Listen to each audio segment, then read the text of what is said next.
Jalan Taman Malabar. Can you believe this is my name?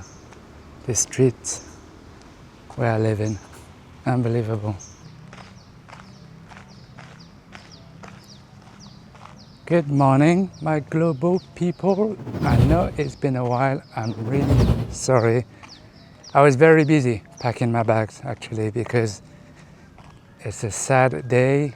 I'm leaving soon, as I said, Indonesia. It's my last week in Indonesia and I've decided to make a different video this time. I'm going to be talking about things that I like, that I love about Indonesia, but also things I don't like so much. And I'm taking a walk right now in my residence where I live, which is beautiful, by the way. Like, there's lots of very nice houses, very green, leafy. You have all the amenities like tennis court, basketball court, swimming pool. So I'm taking this chance to show you around and actually tell you the things that I didn't like so much and the things that I loved as well after living 1 year specifically in Jakarta. So without further ado, let's go and explore. I'll take you on a walk with me. So, okay, let's go. But before starting, I'd like to say something.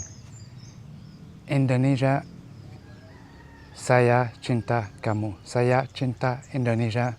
Saya cinta negara ini. Indonesia maju, semoga Indonesia pergi ke World Cup. Bola World Cup. So, yeah, you guessed it. I love Indonesia. I fell in love with this country. So whatever negative I say or positive I say, I don't think it can actually describe how much I fell in love with this country.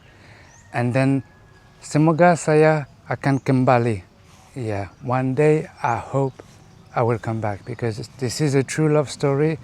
And I've traveled to around 45 countries in my life, and I can honestly say that Indonesia is one of the few countries that touched me that most, like that much. It's like the people, the culture, the landscapes, everything. So yeah, before I start saying anything negative, I just wanted to say that. So let's go. Yeah, so as I said, I will say some things that might seem offensive or negative, or you might not agree, but these are just my opinions. And as I say those things, I will try to balance them out with more positive. So, okay, so here we go. The very first thing I'd like to talk about, and I don't really like in Indonesia, is the attitude of the drivers.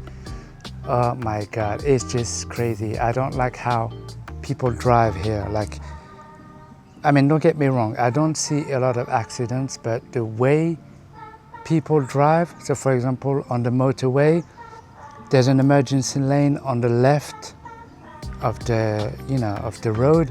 So this has to be used for emergency. I don't understand why people actually use that lane as a normal lane, like to take over other cars. So this lane is here for a reason, for emergency. So why using it as a normal lane? So that's the thing I don't understand. And another thing as well, like I see that a lot of drivers don't actually stop at red lights. They see a red light, they see it fit as just going through that red light, not stopping, not even caring if there are like other cars, like, that have the right of passage, because they have a green light on the other side. They don't care. I mean, obviously they will cross it like slowly, but it's just, if there's a red light, stop at the red light. It's there for a reason. And another thing as well, like the right of pedestrians, because Jakarta in itself is not very like walking friendly. So also like the attitudes toward pedestrians is not nice. I mean, like you will never see a car like stopping to let you cross. I mean, very, very rarely. And it's the same for moped or scooters or, like bikes. They will never stop.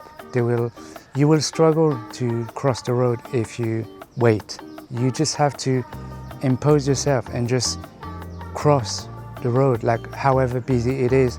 Just try to avoid cars, obviously, not get run over, and cross the road. So yeah, number one is the attitude of drivers. It's like I find it a bit, shocking. It's a bit of an attitude of me first. Like I'm driving, I have the priority, like fuck the rest, excuse my French.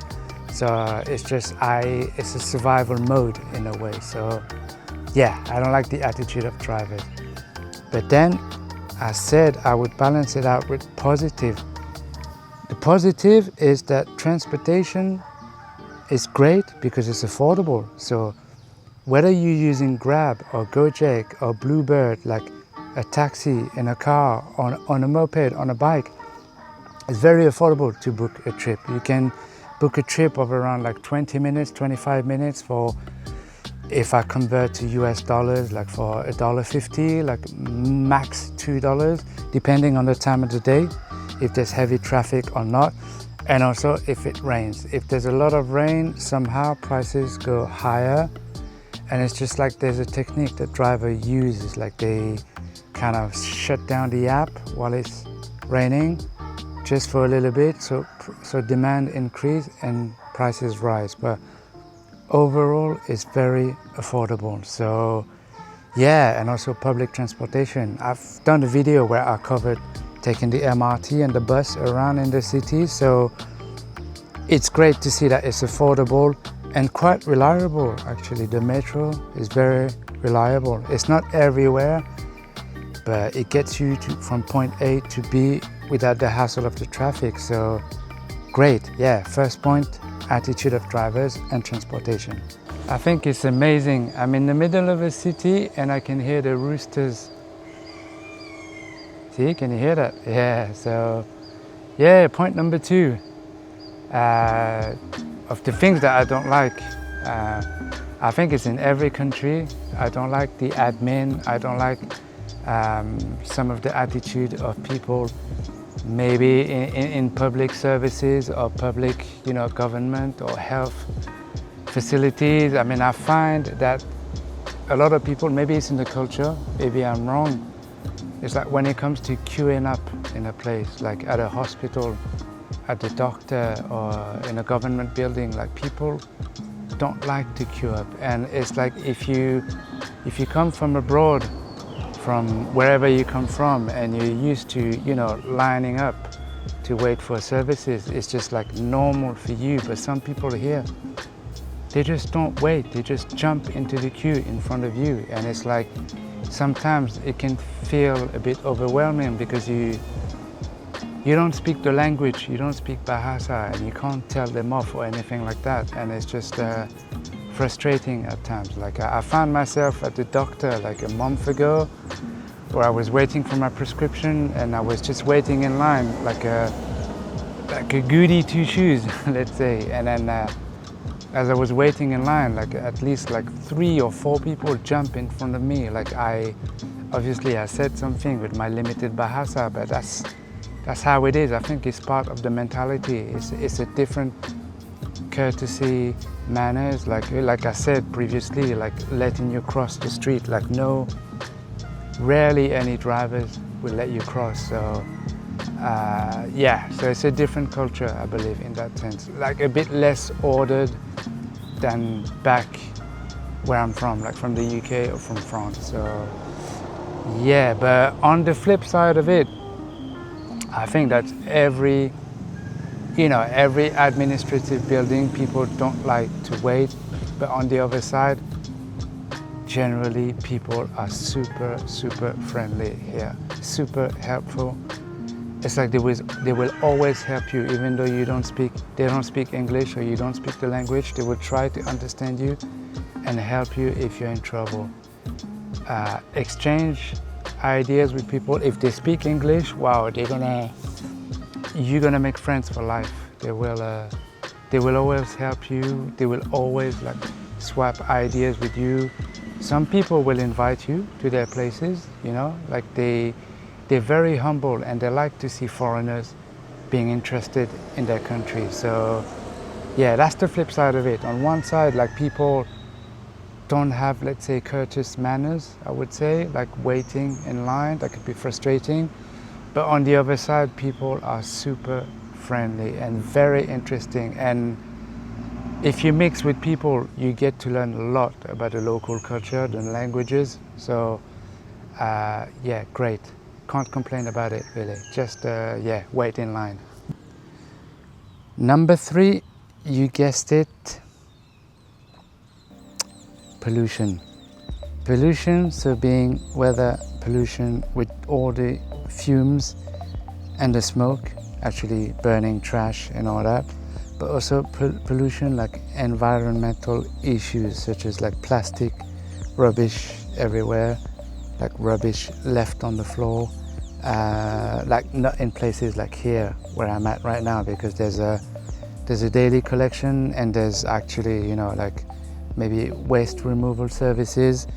Obviously, I think it's privately paid, but maybe not by the local government. But I think the local government needs to do more to prioritize like rubbish collection, plastic collection, recycling, because it's just like there's so many problems about that, environmental issues all over Jakarta, like in the north, like the actual coast is sinking below the water level. So which is why they're building a lot in the south of the city. So yeah, environmental issue, I don't know if it's too late, I don't know if they're still on track, but it's causing a lot of problems, and I think it's affecting the quality of life of many people here. Like maybe not so much in like wealthy neighborhoods like here, but if you go to Kampung, like poor villages, you can see that people live in conditions where they just live side by side with like mountains of rubbish. You can see in the rivers or the canals, you can see like plastic litters like all over the water. So yeah, that's one thing I don't really like, and I urge really the local government to organize better, because collectively they're not doing a great job. I don't know if they have the resources or not, but it doesn't seem to be a priority. So yeah. Next, it's great to be here by the swimming pool when it's really hot. Next of the things I love, obviously, because I'm not gonna keep rambling about what I don't like, is this, the lifestyle. The lifestyle in Indonesia, in Jakarta, it's absolutely great for a Westerner. It's like, where else can you have like luxury like this? Like living in a wealthy neighborhood, in big houses. Some of the houses here looks like 6 or 7 bedrooms, like with brick columns and marble floors, and you know, you have everything at your doorstep. You can get anything delivered to you for a fraction of the price of what you pay back in the West.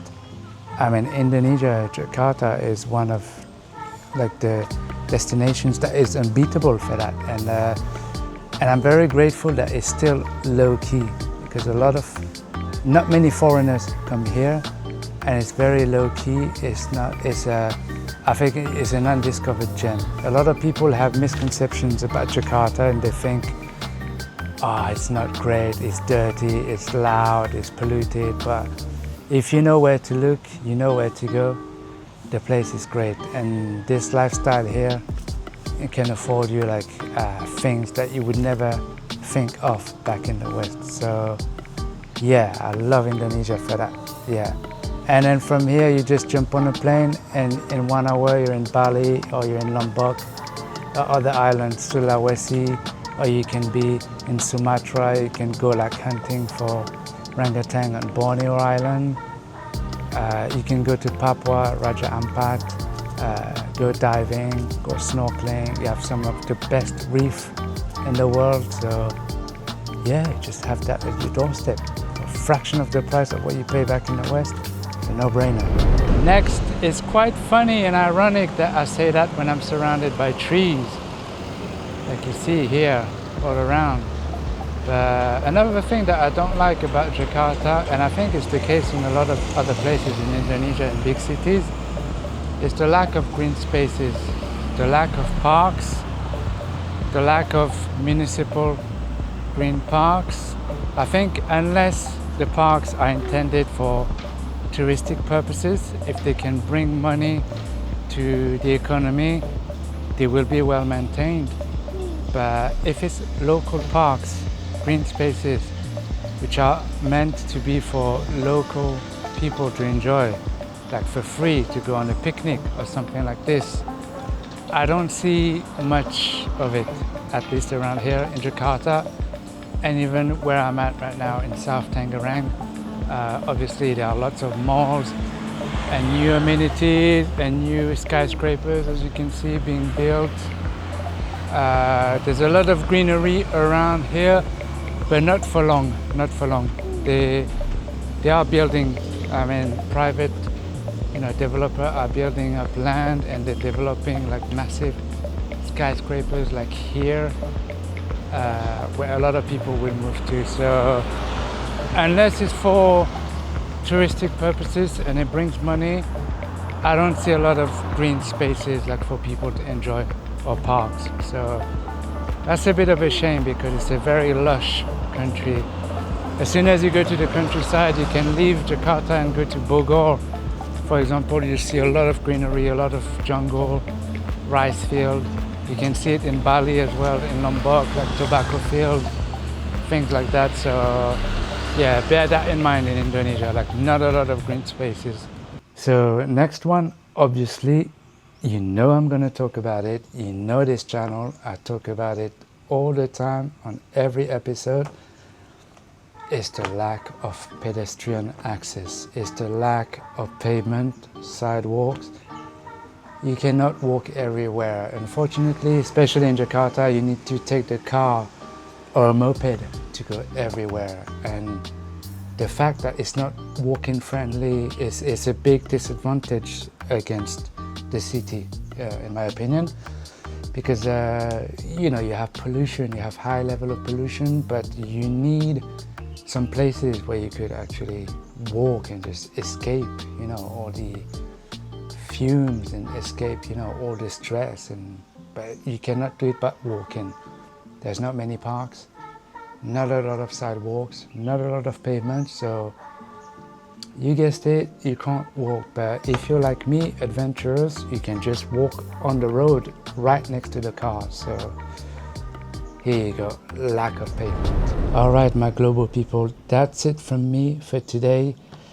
It's a very emotional one, because this is my very last video here in Indonesia. So I would like to thank you all the subscribers, all the people that have been watching. I'm very grateful to have called this place my home for more than a year. So it's very emotional for me, but I'm very happy because I found a place that I can call home from the bottom of my heart. So saya kembali ke Jakarta for sure. Saya kembali, satu hari saya kembali. So yeah guys, so as for this channel, this is not over. I'm gonna be an expat somewhere else. I'm gonna be a global hobo in another country, and you'll have to discover and subscribe and see for the next destination. So it's gonna be a bit different, but you will see me in another setting, in another country. So yeah, subscribe guys, and follow for more adventures. And don't forget, if you would like to support me, please visit my jewelry e-commerce website in the link in the description below. So all my jewelry is inspired by my travels and by my sense of destinations and traveling. So please go and visit my website below. So that's it from me guys. That's it for Indonesia. Sampai jumpa lagi Indonesia. Saya cinta Indonesia. Yeah, very much. So see you guys for the next episode. Peace.